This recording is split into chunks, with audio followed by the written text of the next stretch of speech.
안녕하세요. 사연 읽어주는 남녀입니다. 오늘도 와주셔서 감사합니다. 그럼 오늘의 사연 읽어보도록 하겠습니다.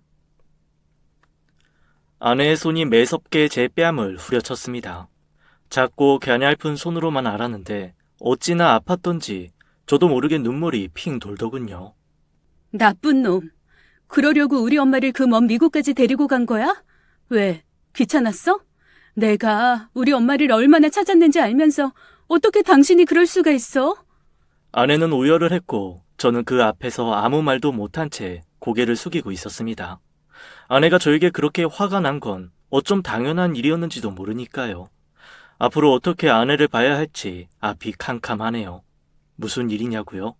제가 장모님을 잃어버렸습니다. 그것도 말 한마디 안 통하는 미국에서 말이죠. 오늘의 이야기는 장모님을 미국에서 잃어버리고 난 후 벌어진 기막힌 사연을 들려드리려고 합니다. 저는 충청도 산골에서 태어났어요. 부모님은 농사를 지으며 큰 욕심 없이 하루하루를 살아가는 평범한 농사꾼이었어요. 상효가, 밤 남기면 안 돼. 쌀 한 톨 한 톨이 얼마나 귀한 줄 알지? 아버지는 벼농사를 지으셔서인지 쌀 한 톨에 대한 소중함을 누구보다 잘 아시는 분이셨고 저 또한 그런 아버지를 보고 자랐습니다. 하지만 농사꾼의 하루는 해 뜰 때 나가 해 질 때 들어오는 고된 노동의 연속이었고 가뭄이나 장마가 오면 밤새 한숨도 못 자고 노심초사하며 속을 끓이셨죠. 그뿐인가요? 병충해 때문에 다 된 밥에 재 뿌리듯 농사를 망치는 날이면 부모님의 씨름은 깊어만 갔습니다. 난 절대 이런 시골 촌구석에서 농사나 짓고 살지는 않을 거예요. 농사를 안 지으면 그럼 뭘 할 건데? 꼭 도시에 나가 돈 많이 버는 성공한 사장이 될 거라고요. 제가 그렇게 사장이 되고 싶어 하는 이유가 뭐냐고요? 저희 집에서 가까운 곳에는 고급 골프장이 있었습니다. 학교에서 오다 보면 고급 승용차를 타고 골프장으로 들어가는 사람들을 보곤 했는데 모두가 하나같이 사장님이라고 부르더군요. 그래서 저도 꼭 성공한 사장이 되어 고향에 금이 환영해야겠다는 생각을 했습니다. 그런 제 생각이 너무 간절해서일까요? 어릴 적부터 병충해로 고생하는 부모님을 보며 시작하게 된 친환경 농약 개발에 성공했습니다. 당장이라도 대박이 날 것 같았지요. 그러나 막상 개발해서 판매로는 이어지기가 쉽지 않았습니다. 그토록 외치던 도시로 나가 관계되는 많은 회사들을 만나보았지만 다들 검증이 되지 않은 개인의 개발 제품을 쉽게 사주지는 않더군요. 특히 대기업은 자체 내에 연구원들이 있어서 따로 연구를 하고 있다며 거절을 했고 중소기업은 제품을 구입하기에는 자금력이 떨어지는 것이 문제였습니다. 그냥 돌아와. 서울에 얼마나 똑똑하고 잘난 사람들이 많은데. 아버지, 그래도 태어날 때부터 농사꾼의 아들인 저를 이기지 못해요. 저 끝까지 포기 안 할 겁니다. 그렇게 아버지에게 자신만만하게 이야기를 하긴 했지만 가지고 온 돈도 다 떨어져 하루 잘 곳도 마땅치 않은 마당에 고민이 많았어요. 오늘도 찜질방에서 하루를 기거해야 할 것 같습니다. 정년, 나 등 좀 밀어줄 수 있나? 60대 후반인 듯한 노인분이 혼자 목욕탕에 오셔서 저에게 등을 밀어달라고 청하시더군요. 전 아버지 생각도 나고 해서 얼른 노인분의 등을 깨끗하게 밀어드렸어요. 아이고, 시원하다. 아주 손이 야무지구만. 아, 예. 제가 시골에서 자라서 여기 사람들보다는 손이 단단한 겁니다. 아하, 시골? 시골 어디? 예. 충청도 문경 쪽입니다. 아이고, 그래? 나도 문경이 고향인데, 여기서 고향 사람을 다 만나네? 우리나라가 워낙 혈연, 지연, 학연, 이 세 가지 가지면 다 되는 곳 아닙니까? 그분은 같은 고향 사람을 만났다고 얼마나 기뻐하시던지 나오자마자 식혜 한 잔을 사주셨습니다. 서울 만만치 않은데 고생이 많구만. 그래도 젊은 사람이 용기가 대단해. 이렇게 두드리다 보면 언젠가는 열릴 거요. 감사합니다. 근데 혼자 오셨어요? 나 혼자야. 우리 마누라는 고생만 하다 일찍 떠났고 자식은 없어. 너무나 왜소하고 보잘것없는 노인이 돈도 없어 저와 같이 찜질방에 왔구나 하는 생각을 하니 마음이 짠했습니다. 어르신, 혹시 뭐 급하신 일이나 등 미실 일 있으면 연락주세요. 제가 도와드릴게요. 저는 자꾸 시골에 계신 아버지 생각이 나서 제 연락처를 드렸습니다. 그리고 며칠이 지났을까요? 아무래도 더는 못 버틸 것 같아 일단 집으로 내려가기로 생각하고 있었는데 전화가 왔습니다.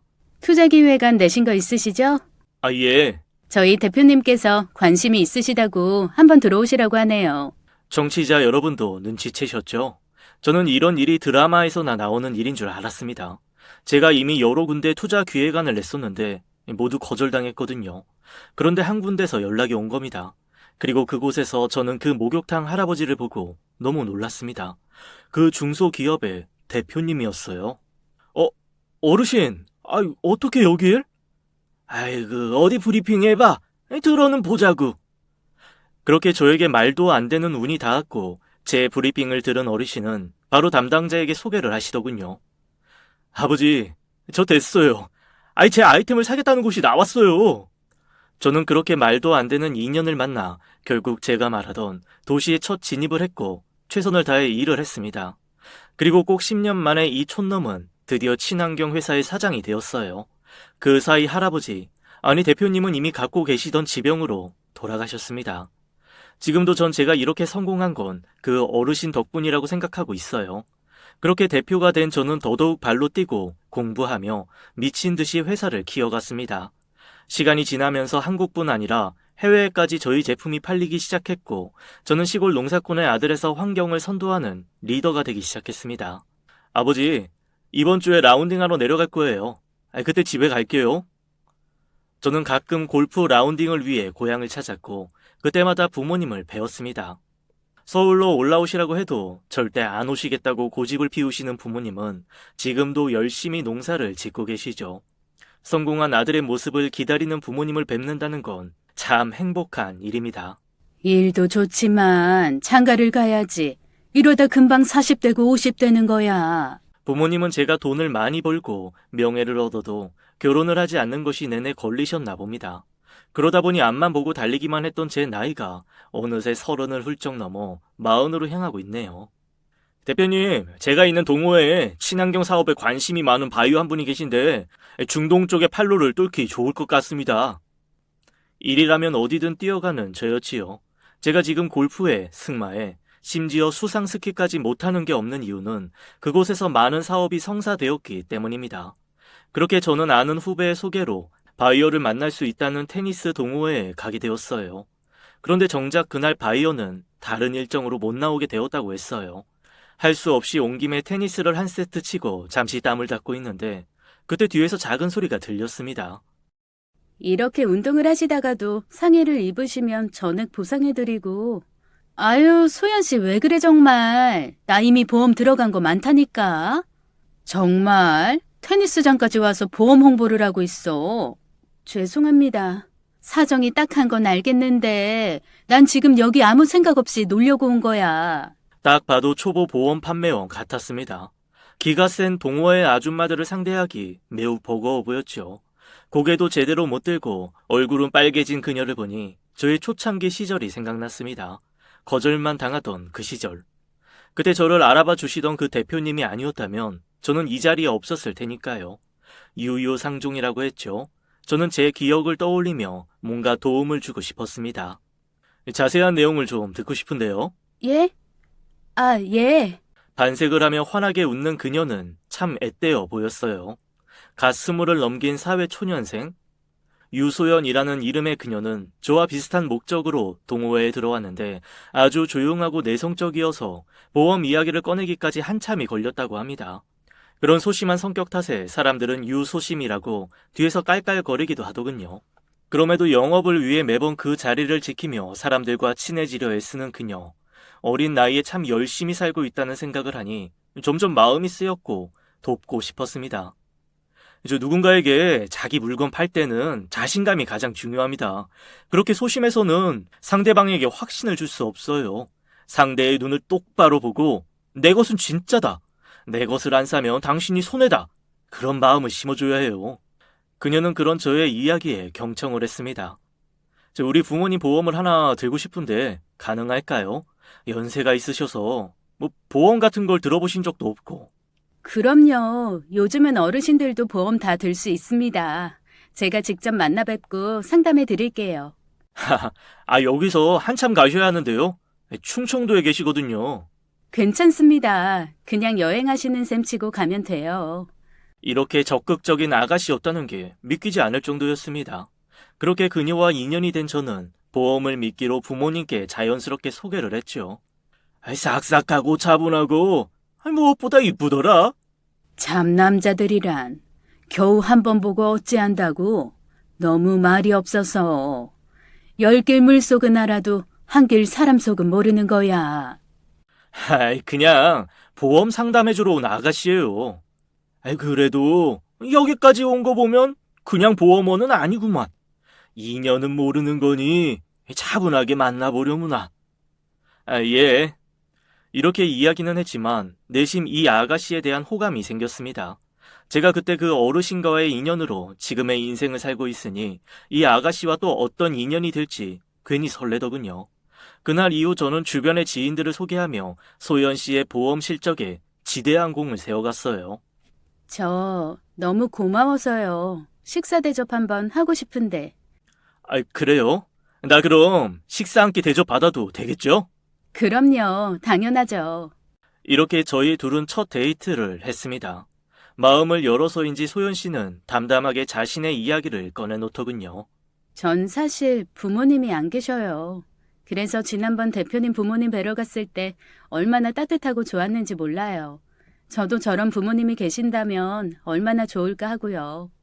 철이 들기도 전 고아원에 버려진 그녀는 고아원 내에서도 왕따를 당할 만큼 너무 내성적이었다고 합니다. 고아원을 빨리 나오기 위해서 열심히 공부하고 독립했지만 이 지나치게 내성적인 성격 때문에 어느 회사든 적응하지 못하고 떠돌아다니다가 결국에는 보험 시장에까지 뛰어들게 된 것입니다. 아이러니하죠. 내성적인 성격 때문에 사람을 자주 만나야 하는 직업군에 뛰어들다니. 그 결과는 짐작하듯이 적응을 못하고 항상 꼴찌를 달리고 있는 실정이라고 하네요. 그래도 대표님 만나고 힘을 많이 얻었습니다. 아니요. 그게 다 소연 씨가 가지고 있는 잠재 능력이에요. 누구에게나 자신도 모르는 능력이 있다고 하잖아요. 아니요. 저는 제가 잘 알아요. 사실 이번 달에도 실적이 안 좋으면 그만둬야 했는데 대표님 덕분에 제가 이번 달에 실적을 많이 올려서 살아남을 수 있게 되었어요. 어떻게 이 은혜를 보답해야 할지 모르겠네요. 그래서 지금 저 이렇게 밥 얻어먹고 있는 거 아닙니까?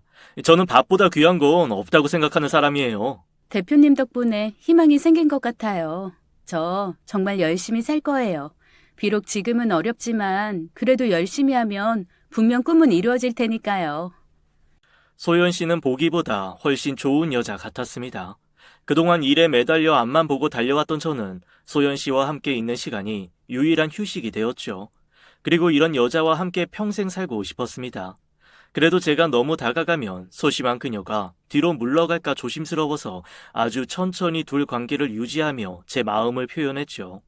그런 제 마음이 통했던 걸까요? 그녀도 제 마음을 받아들였습니다. 10살 차이라는 적지 않은 나이 차이가 있었지만 연애한 지 1년 만에 결혼을 하게 되었습니다. 이제 보험일 그만해. 네? 왜요? 당신 적성에 맞지 않아. 전에야 당신이 벌지 않으면 안 돼서 길을 쓰고 버텼겠지만 지금은 내가 있잖아. 그냥 집에서 당신 하고 싶은 거 하고 편하게 살면 좋겠어. 솔직히 내가 사랑하는 아내가 남 앞에서 고개를 조아리면서 구걸하듯 보험을 판매하는 모습이 전 너무 싫었고 힘들게 살아온 그 사람을 좀 편하게 해주고 싶었으니까요. 고마워요. 그리고 이거. 이건 무슨 카드예요? 무슨 카드긴 당신 카드지. 당신 그동안 벌었던 돈 거의 다 적금으로 쏟아부느라 하고 싶은 거 사고 싶은 거 마음대로 못했잖아. 그 적금도 결국 결혼 자금으로 다 써버리고 말이야. 이걸로 당신 하고 싶은 거 마음껏 써요. 고마워요. 난 지금 꿈을 꾸는 것 같아요. 아내의 기뻐하는 모습에 전 행복했습니다. 저는 시골에서 살았지만 좋은 부모님이 계셨기에 제가 하고 싶은 거 다 하고 살았지요. 이제 제가 누렸던 것을 이 사람에게도 누리게 해주고 싶었습니다. 그래서 카드도 주었고 통장도 맡긴 거죠. 그렇게 아내에게 모든 살림을 맡긴 저는 마음 편하게 사업에 몰두했고 집안일을 신경 쓸 겨를조차 없었습니다. 그리고 열흘간 해외로 출장을 다녀와 피곤한 몸을 이끌고 집으로 갔습니다. 그런데 아내가 없더군요. 외출을 한 모양입니다. 전화를 해도 받지를 않기에 저는 샤워를 하고 쉬려고 방으로 들어갔습니다. 그런데 아내의 화장대 위에 카드 명세서가 보이기에 저는 무심코 펼쳐보았다가 좀 놀랐습니다. 카드 값이 예상보다 너무 많이 나왔기 때문이었어요. 그때입니다. 아내가 들어오더군요. 어머, 당신 왔어요? 그래. 어디 다녀와? 쇼핑. 하도 연락이 와서 신상이 나왔다고. 아, 그랬구나. 여보, 이거 어때요? 너무 예쁘지? 그러게, 당신한테 너무 잘 어울리네. 뭘 입어도 당신은 모델이야. 여보, 이거 봐줘요. 이번에 백화점에서 한정판으로 판매하는 거 어렵게 구입했어.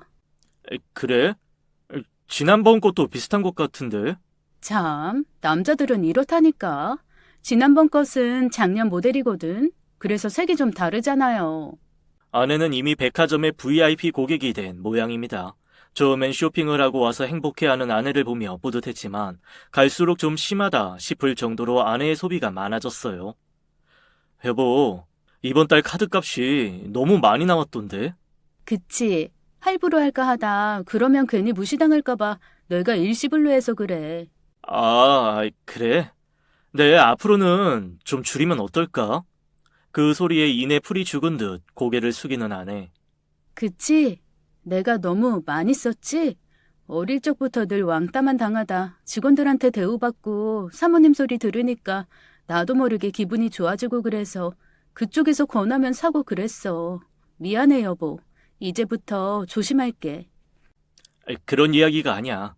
당신 기분 좋아지고 자존감 높아진다는데 나도 당신이 다른 사람한테 대우받는 거 좋아.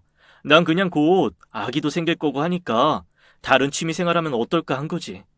미안해 여보. 나도 얼른 아기 갖고 싶어. 당신도 알겠지만 난 고아로 자라서 내 아기를 갖는 게 소원이거든. 우리 아기에겐 엄마의 정을 듬뿍 주고 키울 거야. 전 아내에게 괜한 이야기를 했다는 생각이 들어 미안했습니다.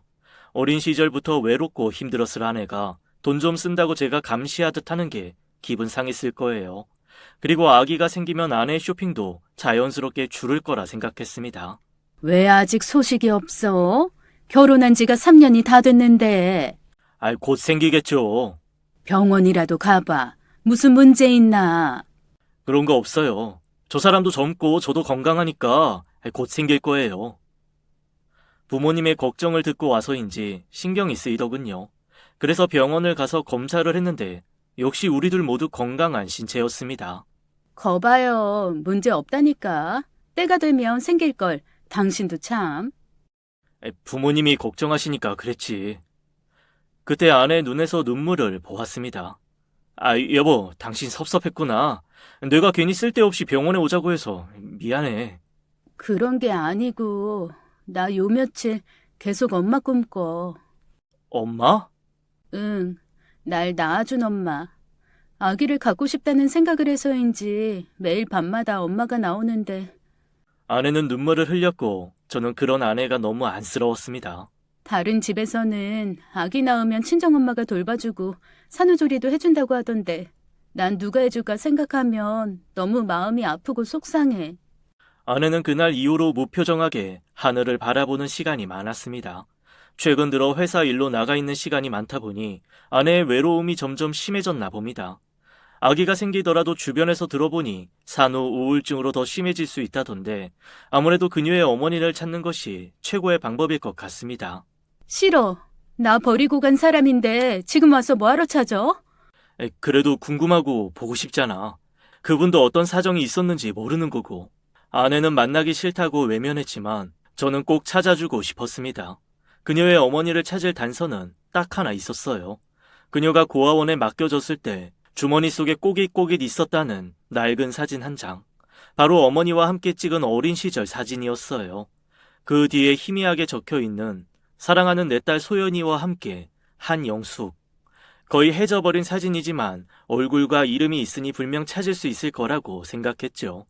저는 사람을 잘 찾아준다는 심부름 센터에 의뢰했습니다. 물론 찾을 순 있지만 워낙 오래전 일이고 또 겨우 이 사진 한 장이라니 저 혼자로는 안 되겠는데요. 결국은 돈을 배로 달라고 했고 저는 아내를 위한 일이기에 그쪽에서 원하는 대로 돈을 지불하였습니다. 그렇게 몇 주가 흘렀을까요? 심부름 센터에서 연락이 왔습니다. 찾았다고요? 예, 주신 사진의 인물 맞고요. 본인이 그때 말씀하신 고아원의 아이를 맡겼다고 하더군요. 저는 너무 뛸 듯이 기뻤습니다. 저는 곧장 아내에게 이 소식을 전했지만 아내의 반응은 아주 냉랭했습니다. 그래도 가보자. 당신 꿈마다 그리워해놓고. 싫다고 했잖아. 뻔뻔하게 어떻게 나타나. 내 엄마라고. 아내를 이해 못하는 것도 아닙니다. 상처도 컸을 것이고 무엇보다 엄마에 대한 그리움만큼이나 원망도 컸을 테니까요. 그때 분명 이유가 있었을 거야. 서운하고 미운 거 너무 이해해. 그래도 엄마잖아. 안 만나면 더 후회하지 않을까? 그럴까? 얼굴만이라도 한번 보자. 그리고 욕을 퍼붓던 울던 웃던 만나서 당신이 하고 싶은 대로 하자. 내가 항상 말하잖아. 당신이 하고 싶은 거 다 하게 해준다고. 저의 설득에 그녀는 결국 장모님을 만나기로 결심했습니다. 저희 두 사람은 떨리는 마음을 안고 만나는 장소로 향했어요. 그녀는 잔뜩 예민해져 있는 상태였습니다. 긴장도 많이 되겠죠. 20년 넘는 세월 동안 본 적 없던 친어머니를 만나는 길이니까요. 혹시 아니면 어떻게 해? 아니면 그냥 나오면 되지 뭐. 그러니 걱정 마. 내가 있잖아. 그러나 그런 우려는 카페에 들어가자마자 해소가 되었습니다. 세월로 인한 주름은 숨길 수 없었지만 사진 속에 그 여인과 꼭 닮아 있었습니다. 아내의 엄마가 맞더군요. 저기 소연이니? 엄마? 미안하다, 소연아. 엄마가 미안해. 지금까지 어디 있었어? 왜 날 만나러 안 왔어? 내가 지금까지 얼마나 힘들었는지 알아? 미안해, 우리 딸. 엄마가 너무 미안해. 날이 서 있던 그녀의 마음은 어머니를 보자마자 녹아버렸습니다. 아내는 장모님의 품에 안겨 울었고 장모님은 그런 그녀를 꼭 안아준 채 눈물을 흘리며 미안하다는 말만 반복했습니다. 한참을 그렇게 울다가 진정시킨 뒤 둘은 서로에 대한 이야기를 나눴습니다. 둘의 반응만 봐도 의심의 여지가 없었지만 장모님이 갖고 계신 사진을 보니 더더욱 틀림없더군요. 저희가 갖고 있는 사진이랑 얼굴이 완전 똑같네요. 아유, 그럼 내가 소연이 엄만데요. 그런데 이 사진은 다른 곳에서 찍으셨나 봐요. 소연이랑 찍은 사진은 내가 서울에 놀러가서 기념으로 찍은 거고, 이건 남편이랑 신혼여행 갔었을 때 부산 가서 찍은 거야. 그래서 분위기가 조금 달라 보였나 봐요. 근데 성함이 한영자 숙자가 아니시라고. 내 이름은 한영순이야. 아마 사진이 낡고 글이 흐려서 착각한 것 같다. 사진이 아무리 낡아도 엄마 모습은 그대로네. 이 못난 엄마를 찾아와줘서 너무 미안하고 고맙다. 이제는 다시 너와 헤어지지 않을게. 저는 아내에게 어머니를 찾아주었다는 생각에 기뻤습니다. 그리고 그동안 떨어져 살아온 세월만큼 더 함께 지내게 하고 싶었죠. 저희 집으로 가시죠. 여보. 아유, 그게 무슨 민폐야. 난 괜찮아. 내가 자주 올라가 보겠네. 지금은 저보다 장모님이 이 사람 곁에 계셔야 합니다. 마음이 안정되어야 아기도 갖고 편안하게 살 테니까요. 저를 위해서라도 함께 가시죠. 그렇게 장모님은 저희 집에서 함께 살게 되었습니다.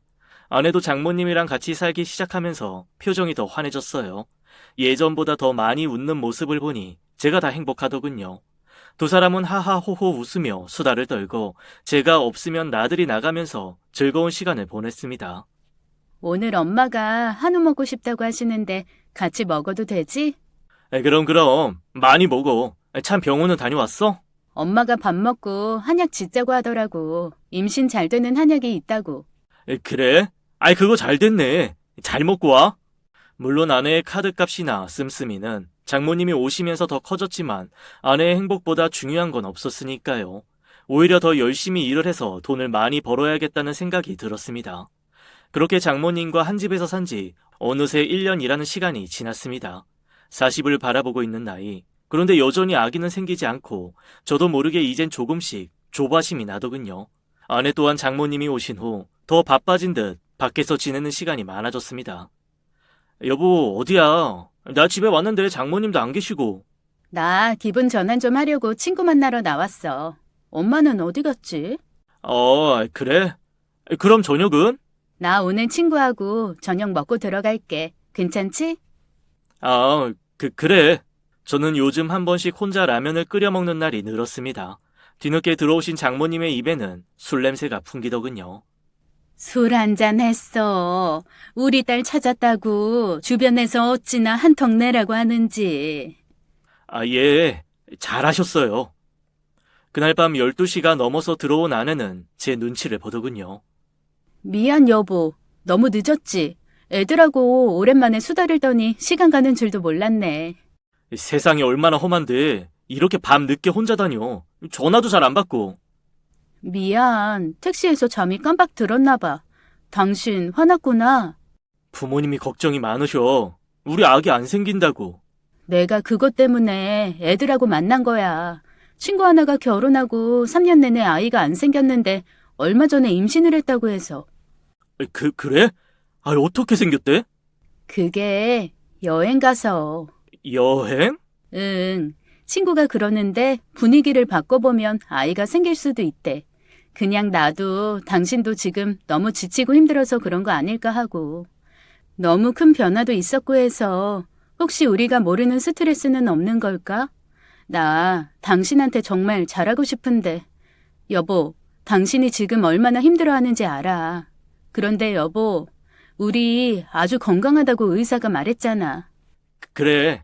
당신 말대로 여행 가면 더 편하고 좋아서 아기가 생길지도 모르겠네. 아, 우리 여행 가자. 정말? 당신 바쁜데 괜찮아? 아무리 바빠도 이것보다 더 중요한 일이 어디 있어. 내가 계획 짜볼게. 근데 당신 어디로 가고 싶어? 미국. 친구도 미국 가서 아이 생겼대. 그래? 그게 뭐 어렵나. 당신만 좋다면 나도 오케이. 근데 여보, 나 부탁이 있는데 엄마도 모시고 가면 안 될까? 장모님도? 응. 엄마랑 한 번도 여행이란 걸 해본 적도 없고 지난번에 엄마도 뉴욕 가서 자유의 여신상 보고 싶다고 하셔서 안 되겠지? 안 될 건 또 뭐야. 그래, 같이 모시고 가자. 대신 방은 따로 잡는다. 당연하지. 고마워 여보. 전 이렇게 미국 여행에 아내의 바램대로 장모님과 동행을 하기로 했습니다. 나 뭐 입고 가니? 옷도 없고. 걱정 마 엄마. 이 사람이 엄마랑 여행 갈 때 입을 옷도 사고 신발도 사고 가방도 사고 쇼핑하라고 했어. 아이고 미안해서 어쩌나. 조서방 고맙네. 장모님은 첫 해외 여행으로 굉장히 기뻐하셨고 아내는 엄마와 함께 할 수 있는 첫 여행에 설레며 여행 준비를 했습니다. 저는 예전 뉴욕에서 유학을 했던 적이 있기에 패키지가 아닌 자유여행을 하기로 결정했어요. 두 사람이 좋아할 만한 관광 명소, 식당, 호텔, 그리고 혹시 입에 맞지 않을까 한식당까지 꼼꼼히 찾아가며 여행 계획을 짰습니다. 이번에 아내에게 좋은 추억도 선사하고 아내와 그토록 원하던 아기도 가질 거라는 꿈도 있었으니까요. 혹시 그 자유의 여신상인가? 그것도 볼 수 있나? 동네 여편네가 거기 갔다 왔다고 얼마나 자랑을 하던지. 그럼요, 장모님. 그렇지 않아도 보고 싶어 하신다고. 듣고 계획표에 넣어두었어요. 제가 가까이서 볼 수 있게 배도 태워드리겠습니다. 역시 우리 사위가 최고다, 최고야. 한편으론 저희 부모님께 죄송했어요. 아들 키워봐야 소용없다고 지금까지 부모님 모시고 제주도도 한번 간 적이 없었거든요. 죄송해요, 엄마. 다음에는 꼭 아버지 어머니 모시고 갈게요. 됐어. 우린 비행기 타면 멀미해서 싫어.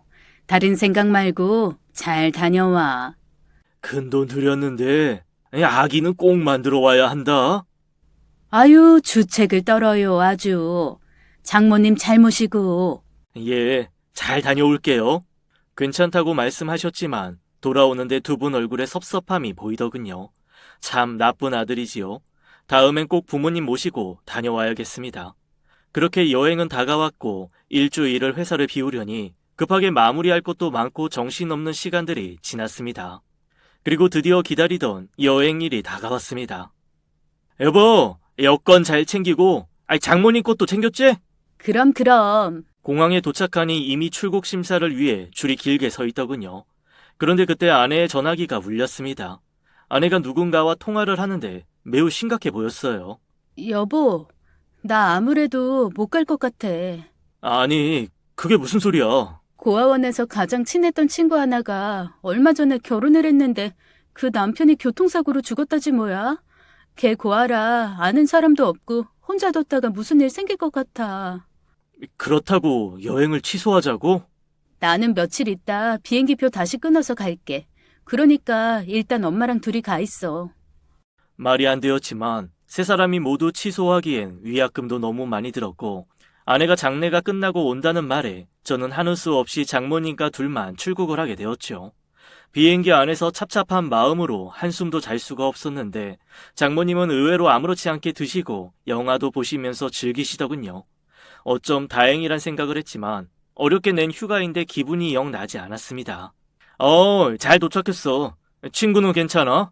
그래. 내가 장모님은 잘 모실 테니 걱정 말고 친구 위로 잘하고. 무엇보다 당신 너무 무리하지 마. 몸도 약한 사람이. 뉴욕은 제가 10년 전 어르신의 도움으로 1년 정도 공부를 했던 곳입니다.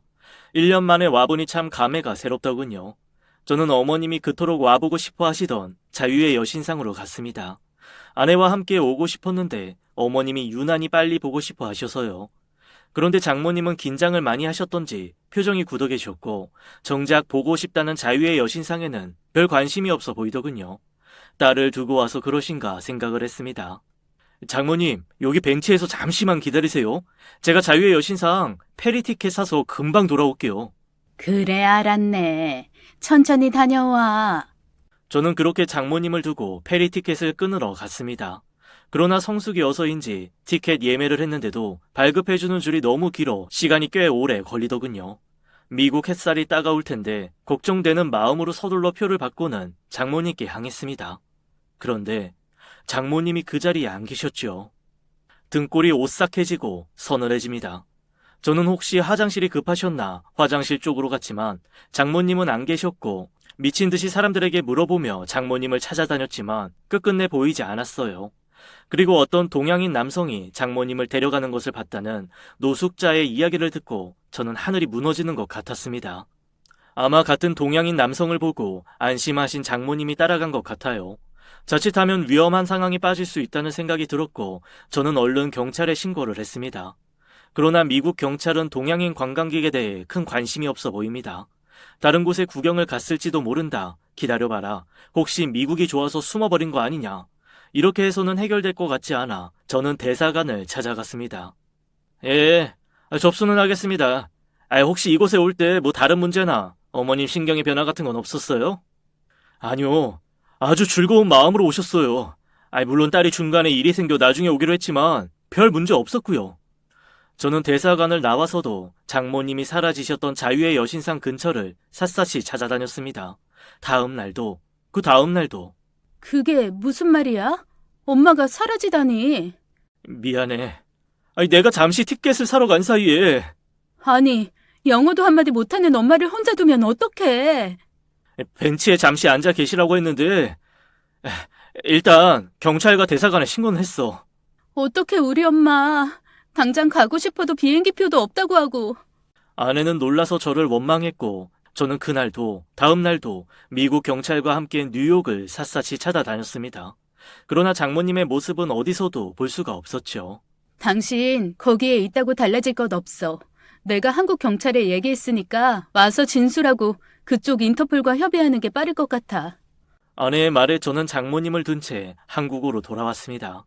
저는 정신이 반쯤 나간 채 한국에 도착했고 집 앞에 도착했지만 도저히 문을 열 수가 없었어요. 아내를 볼 면목이 없었으니까요. 찰싹. 문이 열리기 무섭게 아내의 차가운 손이 제 뺨을 후려갈겼고 아내의 눈에는 핏발이 서 있었습니다. 여기가 어디라고 그렇게 뻔뻔하게 나타나? 여보. 당신이 어떻게 우리 엄마한테 그럴 수 있어? 이 나쁜 놈아. 우리 엄마 찾아와. 우리 엄마 돌려줘. 이 나쁜 놈아. 저는 아무 말도 할 수가 없었어요. 입이 10개라도 할 말이 없었어요. 우리 엄마가 당신만 믿고 간 건데 어떻게 이런 짓을 할 수가 있어? 사기꾼 새끼. 여보, 사기꾼이라니. 그건 좀 심하잖아. 내가 왜 들어오라고 했는지 알아? 여기서도 다 조사했어. 당신 앞으로 우리 엄마 사망보험이 들어있더라? 이거였니? 우리 엄마 찾자고 한 이유가 이거였어? 무슨 소리야? 보험이라니. 난 알지도 못한 일이야. 헛소리 하지 마. 당신이 모르면 누가 알아? 내가 같이 못 가니까 옳다구나 하고 우리 엄마 버리고 온 거잖아. 여보, 진정해 제발. 뭔가 오해가 있는 것 같은데. 무슨 오해? 도대체 여기서 무슨 오해가 있는데? 당신이 우리 엄마 그 낯선 곳에 버리고 온 게 무슨 오해가 있냐고. 저는 도무지 입이 떨어지지 않았어요. 이게 다 무슨 일인가요? 제가 보험 사기꾼이라뇨. 장모님을 잃어버린 죄책감으로도 이미 제 마음은 너덜너덜해졌는데 장모님을 죽이려고 하는 살인마 사이라니요. 게다가 보험을 들어 수령인을 제 앞으로 했다는 이야기에 미쳐버릴 것만 같았습니다. 저는 한동안 경찰 조사에 시달려야 했습니다. 사실대로 말씀하세요. 회사가 어려워지니까 큰 돈이 필요했을 거 아닙니까? 사실 회사가 어려워지기는 했지만 아내의 카드값을 감당하기가 어려웠습니다. 게다가 장모님을 찾은 후에는 더더욱 돈이 많이 필요했죠. 우리 엄마 임플란트 해야 한대. 음식을 씹지를 못해. 엄마 백내장 수술해야 하는데 보험이 없어서 돈이 좀 많이 드나 봐. 엄마가 형편이 너무 힘들어서 돈을 빌린 것이 있다는데 그것 좀 갚아주면 안 될까? 이런 식으로 아내를 통해 장모님에게 들어간 돈이 꽤 되었습니다. 그래도 내가 사랑하는 아내의 엄마이고 뒤늦게 만난 사이인 만큼 제가 감당해야 할 몫이라 생각을 했었죠. 생일이라고 금일봉을 전달해 드렸더니 거기에 더해서 제 보약을 지어 보내셨던 저희 부모님과는 너무 달랐습니다. 장모님의 사망보험은 저희가 여행을 계획하기 시작했을 때쯤에 드러났다고 하더군요. 수억 대의 보험금의 수령자는 제 이름으로 되어 있고요. 경찰들은 너무나 당연하게 저의 보험 사기를 의심하며 하루 종일 붙잡고 조사를 했습니다. 몇 날 며칠을 경찰 조사에 시달리다 보니 회사도 제대로 나가지 못하고 직원들의 눈초리는 싸늘해지기 시작했어요. 게다가 이미 소문이 퍼졌는지 거래처들도 계약을 끊기 시작했습니다. 그런 와중에 아내는 이혼 소송을 준비했어요. 여보, 내가 그런 거 아니라고. 난 그런 보험 들은 적도 없고 내가 왜 장모님한테 그런 짓을 하겠어. 제발 좀 내 말을 믿어줘. 아니, 난 하나뿐인 우리 엄마를 잃었어. 우리 엄마와 함께 있었던 건 당신이었고. 게다가 보험까지 우리 엄마 이름으로 들었다는 게 밝혀졌는데 내가 어떻게 당신이란 인간을 믿고 살 수가 있겠어? 당장 이혼해. 아내의 수줍고 소심했던 모습은 어디로 간 걸까요? 다른 사람이 서 있는 것 같았습니다. 재산 분할은 당연하고 수십억 대의 위자료 소송도 진행할 거라고 하더군요. 어쩌다 이렇게 된 걸까요? 저에겐 무슨 일이 생긴 건지 너무 혼란스러웠습니다. 전 이 모든 사실을 받아들일 수가 없었어요. 그런데 너무나 기막힌 일은 며칠 후 벌어졌습니다. 아내가 저에게 나가라고 소리를 지르던 그때 벨이 울렸고 경찰이라는 소리에 아내는 얼른 문을 열어주더군요. 잘 오셨어요. 드디어 죄가 명백해졌나요? 당장 데려가세요. 꼴도 보기 싫어요. 아내는 격양된 목소리로 저를 잡아가라고 소리를 쳤습니다. 그러자 경찰은 수갑을 꺼내 드라마에서나 듣던 미란다 원칙을 말하더군요. 그런데 유소연 씨, 사기와 사문서 위조 혐의로 체포합니다. 제가 아니었습니다. 경찰이 체포할 대상은 아내였어요. 뭐 하는 거예요? 제가 아니라 저 남자라고요. 저 남자가. 유소연 씨, 조금 전 미국에서 한영순 씨도 체포되어 송환 준비 중입니다. 경찰의 수갑이 유소연의 팔목에 채워지는 순간입니다. 저는 어안이 벙벙해져 한참을 그 자리에 서 있었어요. 이게 도대체 어떻게 된 걸까요? 지금부터 그 기가 막힌 이야기의 실체를 밝히려 합니다. 유소연, 아내는 고아원에서 자라면서 외톨이로 지냈습니다. 다른 아이들과 어울리지 못했고 소심한 탓에 앞에 나서지도 못했죠. 그래서 사람들로부터 관심을 받는 것도 항상 뒷전이었습니다. 그렇게 고아원에서 생활을 하고 사회로 나왔던 소연은 부모를 잘 만나 고생하지 않고도 잘 살고 있는 사람들이 부러우면서도 그렇지 못한 자기 자신과 비교해 열등의식이 생겼죠. 나도 부모가 그렇게 다 해줬으면 니들보다 더 잘 살았어. 대학도 갈 수 있었고 좋은 직장도 가서 멋진 남자도 만났을 거야. 이렇게 모든 것을 삐딱하게 보던 그녀는 우연히 알게 된 보험 설계사를 통해 상위 1%들이 드나드는 곳을 알게 되었습니다. 하지만 그곳에서도 그저 보험 외판원 취급밖에 받지 못하는 그녀. 그러던 중 드디어 자신의 신분을 바꿔줄 남자를 만나게 된 겁니다. 그게 바로 저였던 거고요. 저는 철저하게 그녀의 사기에 말려들었고 결혼하고 5년간 많은 돈과 함께 진심인 마음까지 잃게 되었죠. 내가 설마 10살이나 많은 그 남자랑 사랑해서 결혼했다고 생각해? 시골 사람이라 그런지 순진해가지고 금방 넘어오던데 뭐. 겨우 카드 딸랑 한 장 주고 뭐 세상이라도 다 준 듯이 구는 게 얼마나 꼴보기 싫던지. 아내의 진술서에 적혀 있는 이야기들은 저를 경악하게 만들었습니다. 결혼 후 아내는 자신이 그동안 갖지 못했던 것을 모두 갖게 되었습니다. 한 푼을 아껴서 적금을 들어야 했던 그때와 비교해서 이제는 자신의 마음대로 쓸 돈이 생겼던 거죠. 갑자기 바뀌어버린 상황에 자제력을 잃고만 아내는 사치는 물론이고 도박까지 손을 대기 시작했습니다. 처음엔 작게 시작했으나 자기를 사모님이라고 대우해주고 어딜 가든 여왕 대접을 하는 술집과 도박장에서 아내는 변해갔습니다. 그러면서 저에게 말할 수 없는 수억 원의 빚까지 생겨버린 겁니다. 하지만 거기서 끝내지 못한 채 결국 도박의 늪에 빠지게 되고 사채까지 쓰게 되면서 최악의 상황으로 치닫게 되었답니다.